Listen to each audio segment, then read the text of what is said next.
La licence d'exploitation de la 4G a été octroyée à Orange dans des conditions quelque peu floues de l'avis d'un expert en gestion télécom. Le FMI, lui, dans un récent rapport, dit n'avoir trouvé aucune trace du montant payé par l'opérateur de téléphonie mobile. Mamadi Keïta, ancien directeur multimédia de la Sotelgui, parle d'une combine orchestrée par certains cadres du gouvernement. Les explications de Mohamed Damaro Kamara et Yacouba Traoré. Contre un chèque de 90 millions de dollars américains dont les traces restent encore à découvrir, l'opérateur de téléphonie mobile Orange s'est adjugé la licence d'exploitation de la 4G. Consultant en gestion télécom, Mamadi Keïta ne remet pas en cause le montant de la licence, mais regrette les conditions d'octroi du permis. Ça, c'est pas une licence. Tu dois payer avant. Est-ce que Orange a payé avant? Donc, c'est à eux de prouver que Orange a effectivement payé. Ce n'est pas vraiment du pipeau ou bien une négociation à l'amiable qu'on est en train de le faire. Parce qu'on voit qu'il y a vraiment un deal entre ces administrateurs-là et les sociétés de téléphonie. Sinon, on ne peut pas piétiner une entreprise nationale pendant 6 ans et laisser ces gens s'enrichir comme ça. Cette nouvelle génération de téléphones mobiles n'est pas encore à la portée de tous les utilisateurs de téléphones portables. Selon l'expert, l'opérateur a mal fait de restreindre les conditions d'accès à son produit. On ne peut pas obliger les gens pour que tu aies la 4G, que tu aies un techno ou bien un autre téléphone qui est compatible à ça, quoi.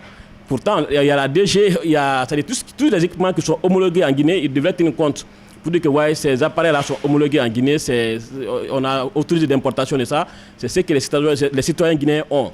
En 2013 déjà, la Sotelgui, dans le cadre de la modernisation de son réseau, avait mûri le projet de la 4G. Pour Mamadi Keïta, l'État devrait s'investir pour la relance de la société afin de garantir sa souveraineté dans le domaine de la télécommunication. Le pays est pris en otage. C'est-à-dire c'est inconcevable pour un ministre des télécommunications. Quand tu es ministre des télécommunications, tu dois d'abord développer les télécommunications nationales. Ce n'est pas pour favoriser les multinationales qui s'enrichissent et qui rapportent de l'argent. Cet ancien directeur multimédia de la Sotelgui avait pourtant prévenu l'État guinéen sur la situation affligeante de l'écosystème de la télécommunication en Guinée. Tout porte à croire qu'il n'a pas été entendu.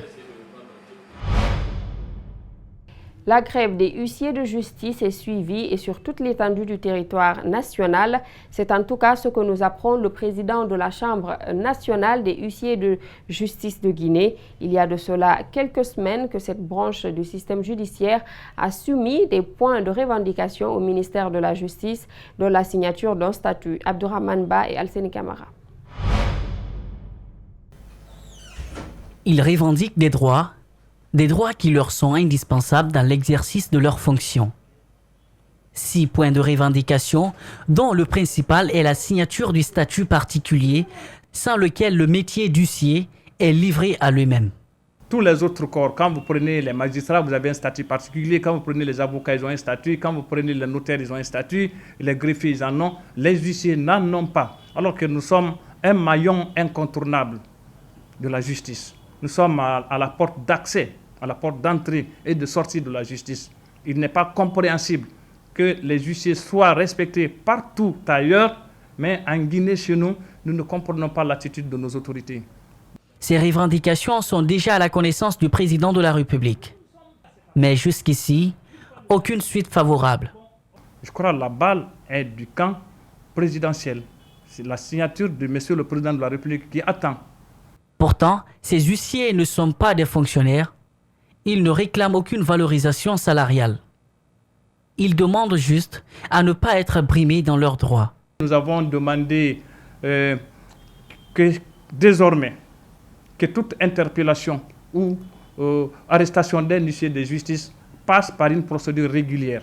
Que les formes d'arrestation habituelles et de séquestration des huissiers de justice ne se répètent plus, ne se reproduisent plus. Donc la cessation en toutes ses formes des interpellations ou arrestations des huissiers de justice sans base légale, sans passer notamment par la Chambre nationale des huissiers de justice. D'après le président de la Chambre nationale des huissiers de justice, le débrayage continue jusqu'à la satisfaction de toutes leurs demandes.